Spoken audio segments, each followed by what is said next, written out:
Vimos muitas coisas já ali em relação a erro de tipo, né, pelo artigo 20, passeamos muito ali, e agora vamos passear na chamada culpabilidade. Na verdade, as exclusão da culpabilidade, as exclusões da culpabilidade, desculpa, a chamada dirimente de culpabilidade.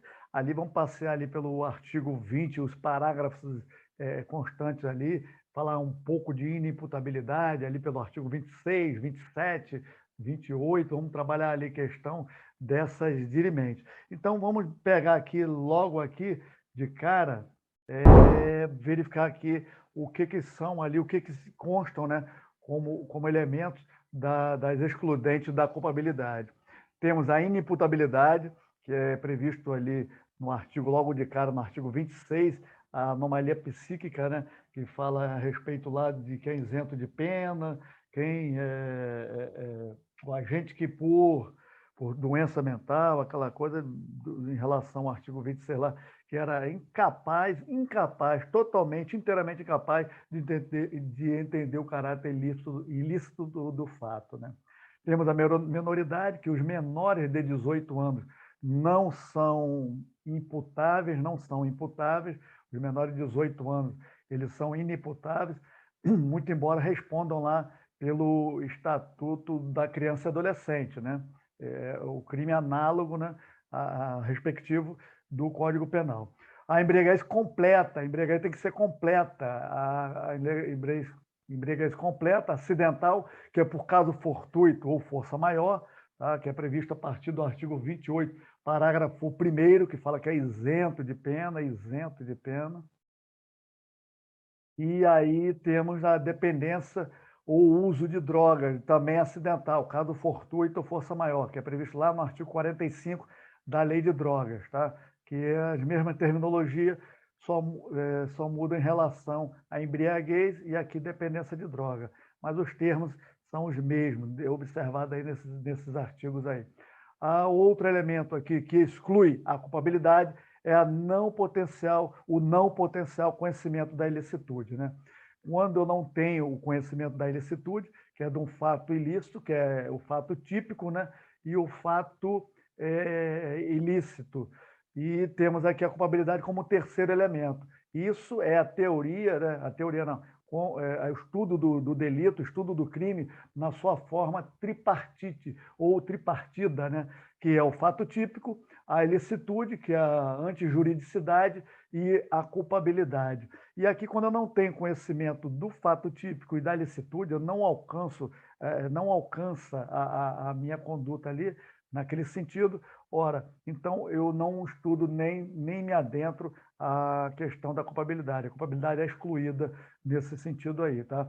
E temos o erro de proibição, vamos falar bastante aí de erro de proibição, o erro de proibição, e vamos também falar sobre as discriminantes putativas, que é previsto no artigo 20, parágrafo 1º, tá? Em relação à inexigibilidade de conduta adversa, nós vamos observar o artigo 22 do Código Penal, que fala justamente desses dois institutos aí, que é, na verdade, a coação moral irresistível e a obediência será. Bem, nós estamos excluindo a culpabilidade. E o que é culpabilidade em si? Além de ser o terceiro elemento quando se estuda o crime sendo partido em três partes. A culpabilidade, na verdade, ela está ligada, senhor, à ideia de reprobabilidade da conduta. A culpabilidade, quando a conduta praticada ela for reprovável. A culpabilidade é a reprovabilidade pessoal pela realização de uma ação ou omissão típica ou ilícita, conforme nós já falamos, aqueles dois primeiros elementos do crime. A causa excludente da culpabilidade são hipóteses em que a conduta praticada é típica, é antijurídica, porém não é culpável, não é reprovável, tá bom? Ou aí, não sendo reprovável, eu posso sim excluir a culpabilidade dentro daqueles institutos que nós mostramos ali. A embriaguez completa, a questão da inimputabilidade, né? e tem por doença mental, né? Ou tem até mesmo por idade. E vamos ver os critérios que são utilizados ali. O erro de proibição, né? Falamos de erro de proibição. O erro de proibição que, na verdade, a pessoa não tem consciência da ilicitude da conduta. O Código Penal, ele entende que por não haver consciência da ilicitude, a conduta não é reprovável. Pegue o artigo 21 do Código Penal, né? O desconhecimento da lei é inexcusável, tá? Já começa por ali. Não posso desconhecer a lei, eu tenho que ter conhecimento da lei. Agora, o erro sobre a ilicitude do fato, se é inevitável, se for inevitável, se for excusável, se for desculpável, eu isento de pena, eu fico isento de pena. Quando vocês observarem no Código Penal a palavra isento de pena, estamos tratando da exclusão da culpabilidade. Observou o item isento de pena, tratativa de exclusão da culpabilidade. Isso pela doutrina nossa, a maior parte da doutrina. Os maiores números de doutrinadores pensam dessa maneira. Tá? Agora, se for evitável o erro, né, se o erro foi evitável no que tange ao que nós estamos falando do erro de proibição, na verdade, nós estamos falando sobre o erro de proibição aí, se for evitável, a pena será diminuída de 1/6 a 1/3. Aí traz o parágrafo único, dê uma observada no parágrafo único do artigo 21, que diz que se o erro do agente ele atua ou se omite sem a consciência da ilicitude do fato, quando lhe era possível, nas circunstâncias, ter ou atingir essa consciência. É o que diz o parágrafo 1º aí.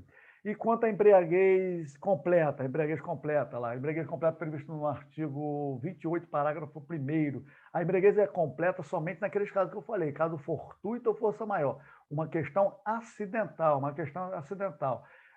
O Código Penal ele entende que não é reprovável a conduta criminosa de um agente que pratica o fato em estado de embriaguez completa, proveniente de caso fortuito ou força maior, tá? É o que está previsto lá no parágrafo 1º do artigo 28. Dê uma olhadinha aí. E quanto à coação moral, que nós já falamos lá no último item, artigo 22, ali embaixo, ali, ó, olha aqui, artigo 22 do Código Penal, em relação à coação moral ou a obediência hierárquica, que é o elemento da inexigibilidade de conduta adversa. A coação moral irresistível, ela exclui a culpabilidade, pois não é possível exigir uma conduta adversa. Assim, embora a conduta seja típica, ocorra uma conduta típica lá, no caso concreto, o coagido não é punido. Quem será punido é quem deu causa, quem determinou a cumprir ao que se está ali, que foi feito em coação moral irresistível. O caso mais emblemático que tem da coação moral irresistível é a questão de um sequestro. O agente sequestra a família toda, vamos dizer assim, e faz com que o gerente de banco vá até o banco e abra o cofre, ou seja, é uma situação que é uma coação moral. Olha, se você não fizer isso, eu vou matar a sua família, tá? É a questão da coação moral irresistível. E vamos ver exemplo aí também de obediência hierárquica. Então, vamos partindo para o que interessa, vamos para as nossas questões, né? Os nossos exercícios, que é isso que nos interessa.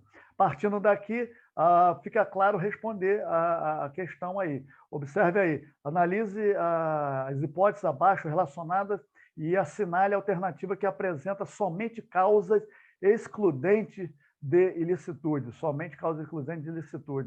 Vimos lá a questão do erro de proibição. Sim, o erro de proibição exclui a causa, né? Aqui, ó, erro de proibição, e é uma causa, sim, excludente da culpabilidade. Falei ilicitude? Falei. Excludente da culpabilidade, exclui a culpabilidade. Desculpa aí, senhora. Vamos lá. O erro de proibição, sim. Embriaguez completa proveniente de caso fortuito ou força maior. Sim, exclui. Coação moral irresistível.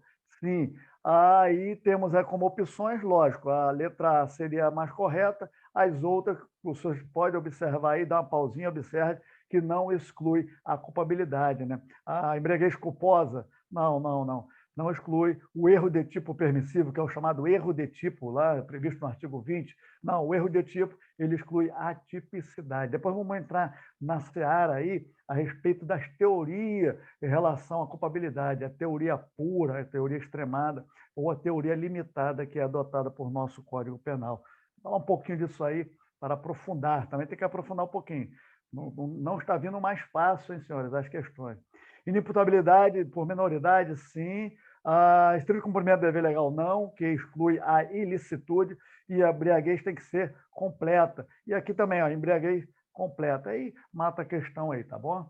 E vamos seguindo, que tem muita coisa, muita informação. A letra não, a questão 62, já estamos aqui chegando já próximo das 230, nós temos que dar uma lidinha rápida aí, ó, dizendo que Tony, a pedido de uma colega, está transportando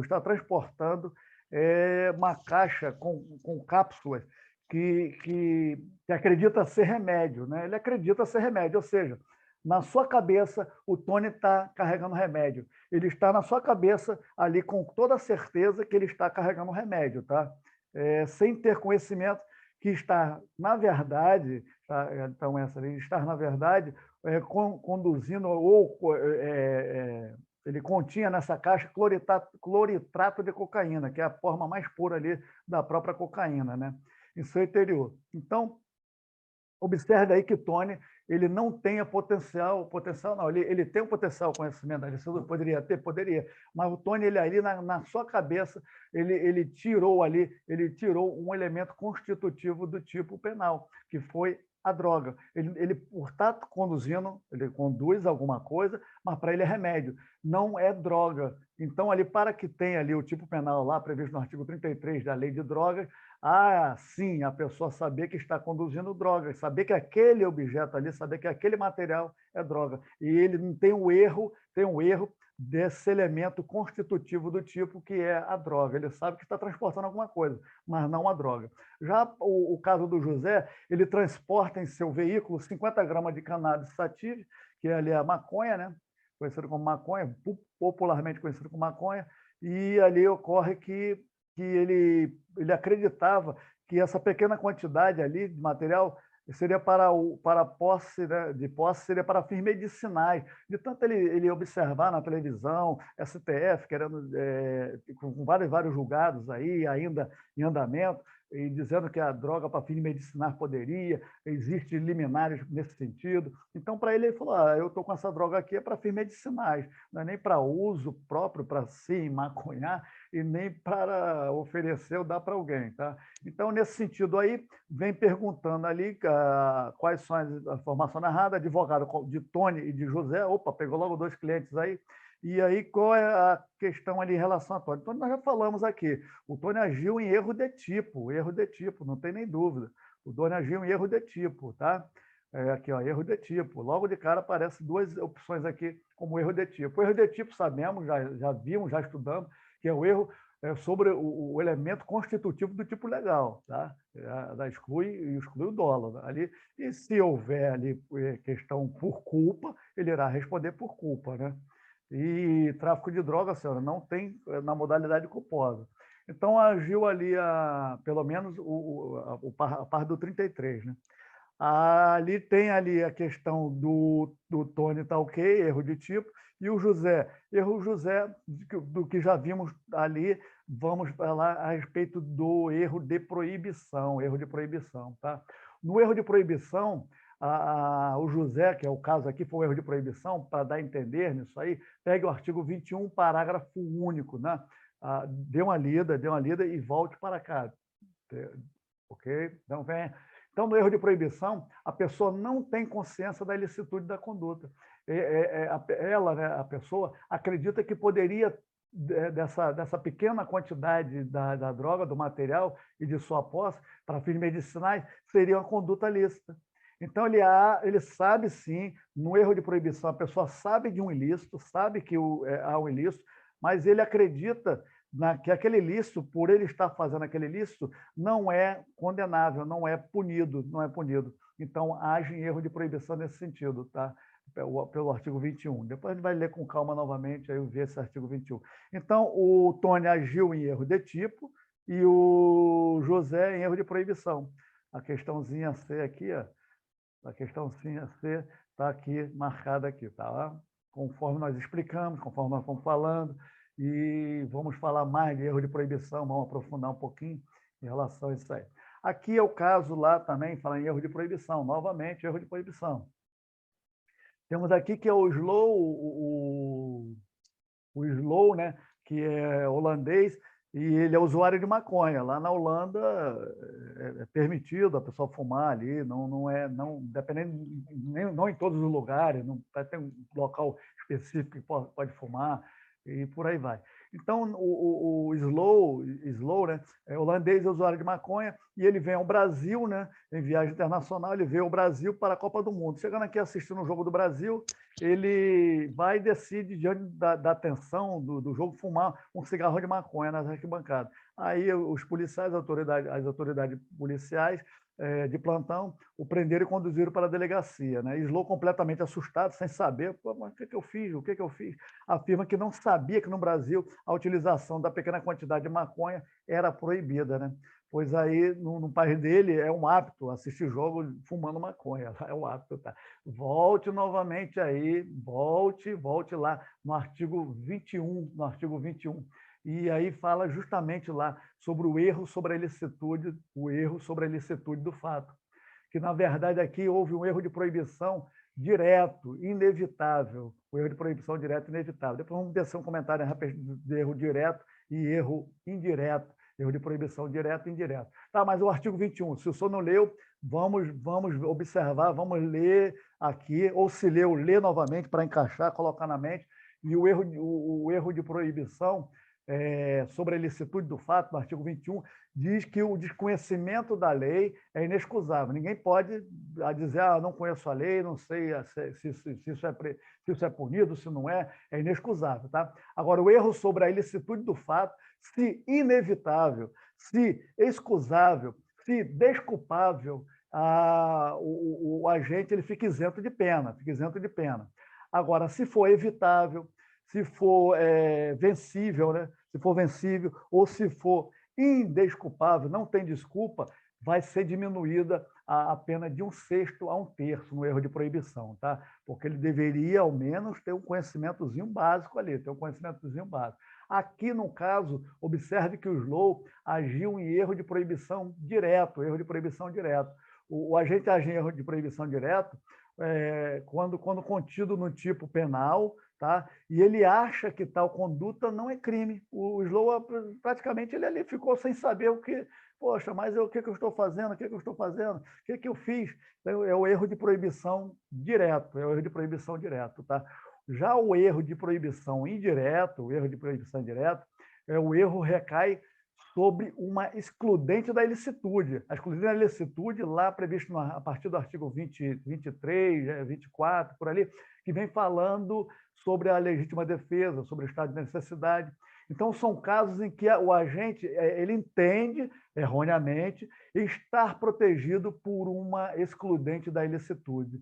Ele acredita que, por exemplo, a pessoa foi e machucou um filho meu. Aí eu também posso lá machucar o filho de outra pessoa por uma questão de legítima defesa de outra, do meu filho. Ora, ele acredita erroneamente, ele acha que está amparado por uma questão legal, que na verdade ele está em erro de proibição. Tá? E aí o Slow, agindo em erro de proibição direto, aí vamos verificar se ele tem aqui a opção de erro de proibição direto. Aqui, ó, erro de proibição, não, aqui, volta.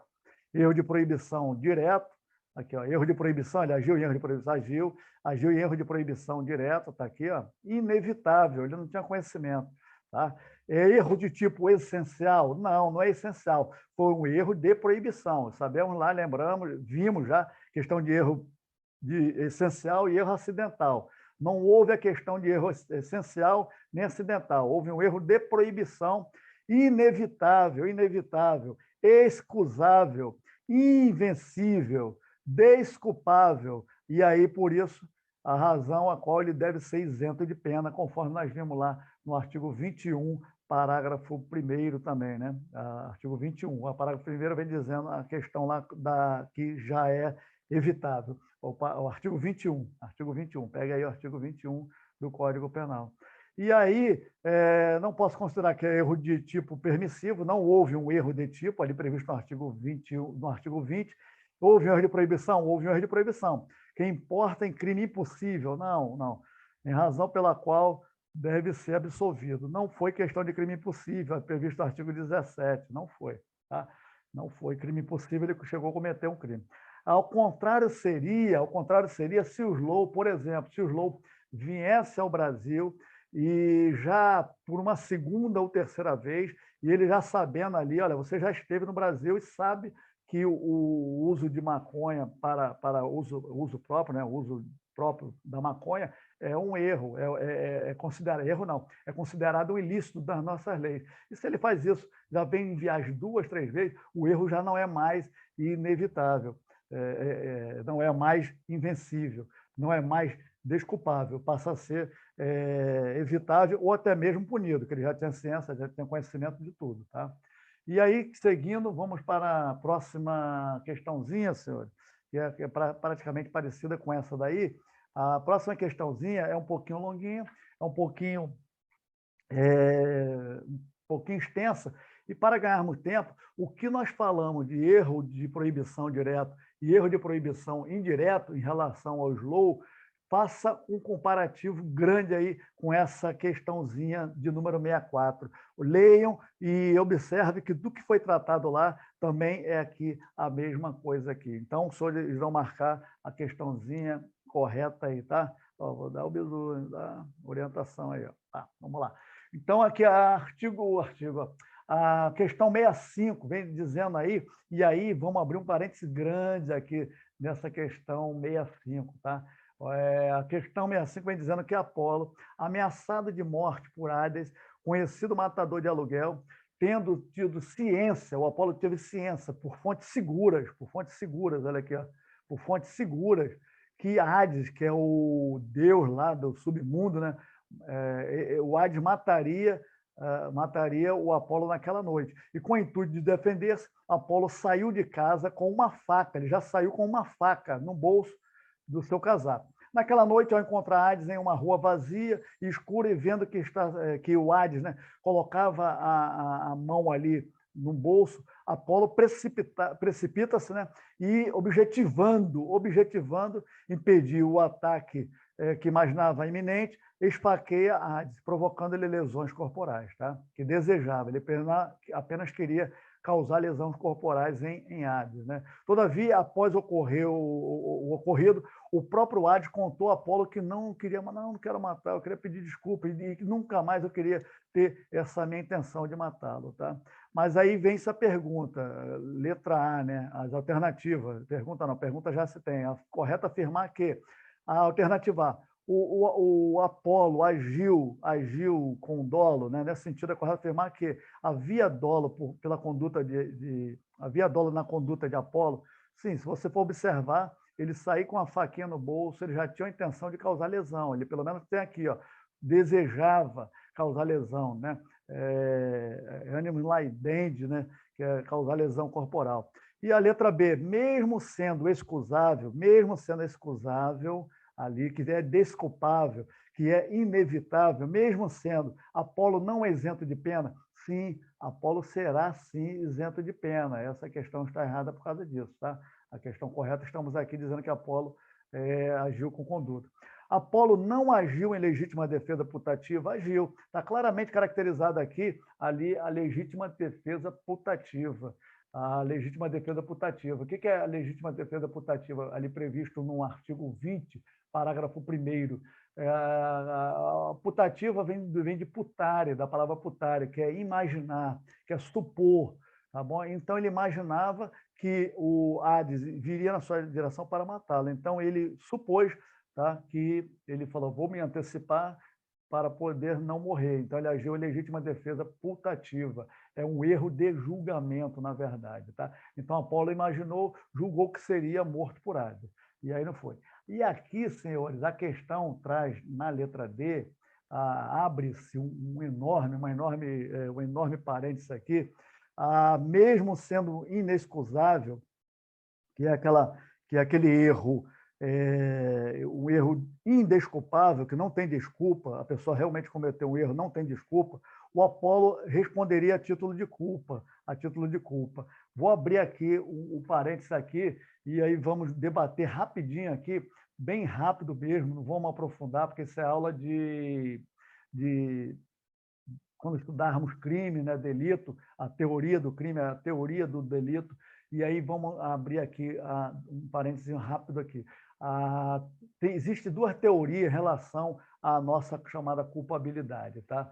É a teoria normativa pura, ou extremada, ou até conhecida como teoria estrita da culpabilidade, que consiste que, no caso da discriminante putativa, conforme nós vimos aí, artigo 20, né, parágrafo 1º da discriminante putativa, considerar que a discriminante putativa ela também é considerada por erro de proibição. Então, na discriminante putativa, há o erro de proibição. Subsiste que o dolo e a culpa ainda permanece, tá? Excluindo-se a culpabilidade, ficando isento de pena se o erro for excusável, ou seja, se o erro for inevitável, se o erro for desculpável, tá? E sendo inexcusável,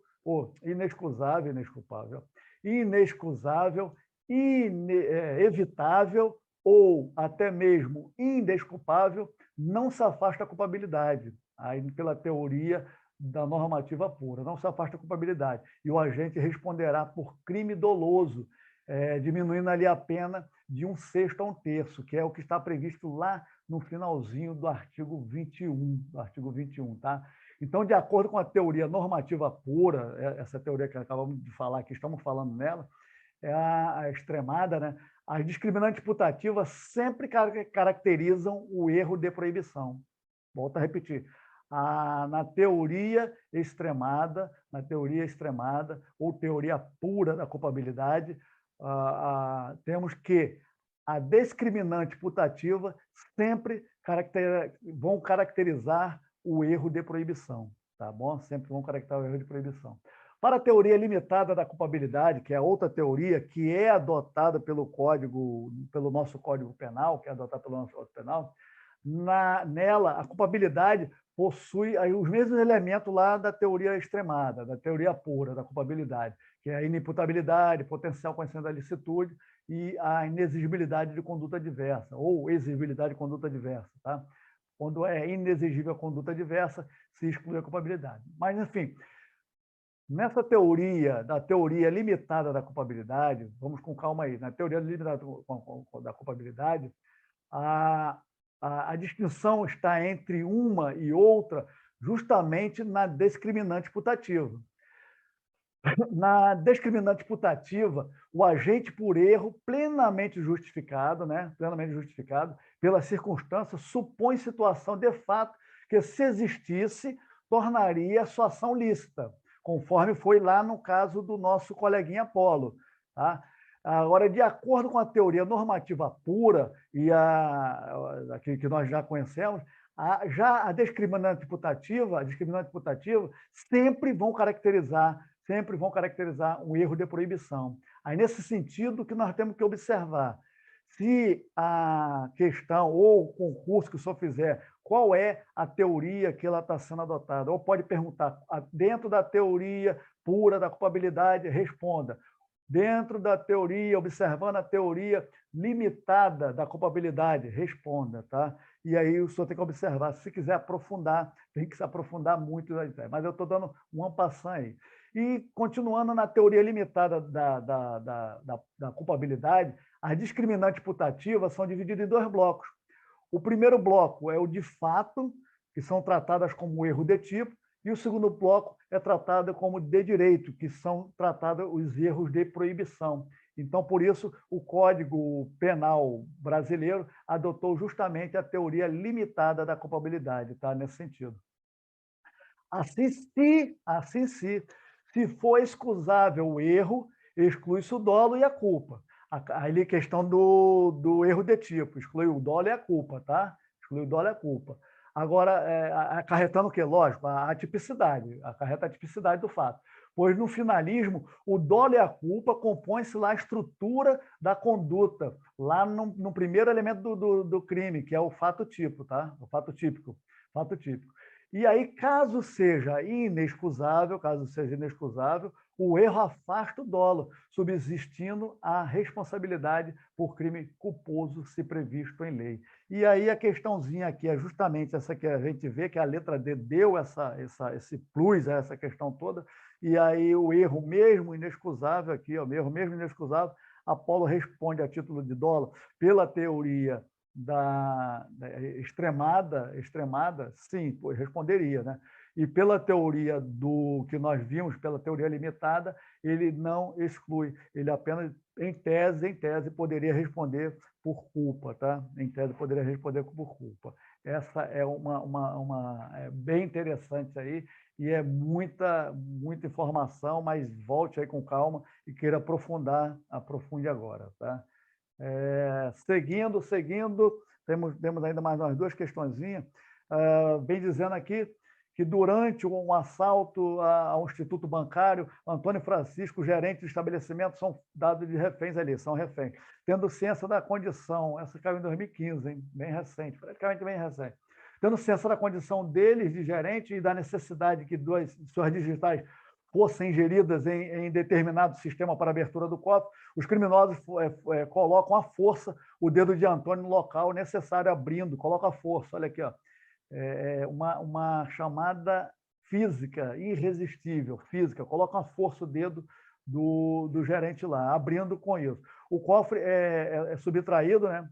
E determinada quantia em dinheiro. Além disso, sob ameaça de morte da esposa de Francisco, exige que este saia do banco, levando a sacola de dinheiro justamente com eles, enquanto aponta uma arma de fogo para os policiais que tentam efetuar a prisão. Então, aqui vem dizendo pelo conceito tripartido, né, do crime, né, a questão da culpabilidade, aí abriu bem aqui, colocou bem o conceito aqui, pelo conceito tripartido do crime, que temos lá o fato típico, a ilicitude e aí a culpabilidade, né?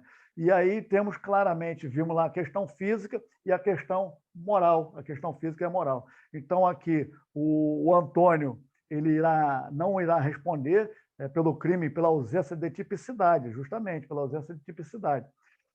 Enquanto Francisco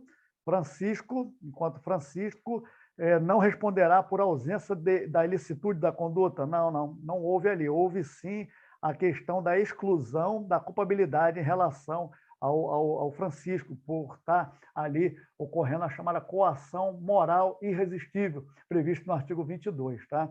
E aí, Antônio não responderá pelo crime pela ausência da tipicidade, da ilicitude. Não é ilicitude, é da tipicidade, até aqui, ó, tá, beleza? Então, já nem precisa mais conseguir, não precisa ler a questão. Antônio não responde pelo crime por ausência de tipicidade? Sim, justamente.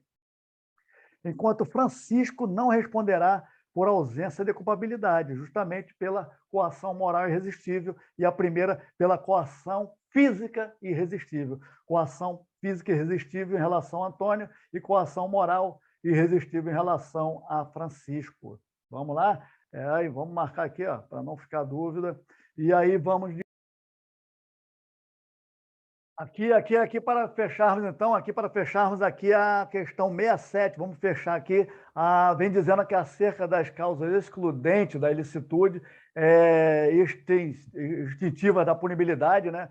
Assinale a alternativa incorreta, ele pede a incorreta, ilumine e fique atento a isso aqui, tá? A letra A vem dizendo, a coação moral irresistível exclui a culpabilidade? Exclui. Vimos aí na questão anterior. Enquanto que a coação física, daquele caso lá dos dois gerentes, enquanto a coação física irresistível exclui a própria conduta, sim, exclui a própria conduta, tá? A conduta está lá no primeiro elemento do crime, quando estudamos na forma tripartite o crime, né? De modo que, nessa segunda hipótese, sequer chegamos a analisar a tipicidade, pois não há conduta penalmente cabível. Correto. Essa aqui está correta, tá? A letra B, em um bar, vem dizendo aqui, em um bar, por notar que Tício olhava maliciosamente para sua namorada, desfere contra este um soco no rosto. Ali meio atordoado, né, o Tício vai ao chão e levantando-se em seguida e vai atrás de Caio. E o interpele quando este já estava lá saindo do bar, já vai lá saindo do bar. Tá? Ele ficou ali um pouquinho desfalecido, ali, levantou e viu o Caio saindo. Ao voltar-se para trás, atendendo ao chamado de Caio, né, é surpreendido com um soco no ventre, soco no ventre. E o Tício praticou conduta típica, tá? Ele praticou a conduta típica, tá? Vamos verificar isso aí. Mas amparado por uma causa excludente de ilicitude, que seria ali uma legítima defesa, não, nesse caso aqui não, senhor. Nesse caso aqui, observe que a agressão injusta já tinha cessado a agressão injusta. Vamos trabalhar muito aí em legítima defesa nos próximos blocos aí, tá? E aqui, então, essa questão aqui estaria, que nós estamos considerando incorreta, tá? Aqui vem dizendo que a letra C, Mévio, atendendo à ordem dada por o seu líder religioso e, com o intuito de converter Rufus, permanecer na residência deste a sua revelia, ou seja, sem o seu consentimento, né? Neste caso, Mévio, mesmo cumprindo a ordem do seu superior hierárquico e mesmo sendo tal ordem não manifestamente ilegal, pratica crime de violação de domicílio, artigo 150 do Código Penal, não estando amparado pela obediência hierárquica.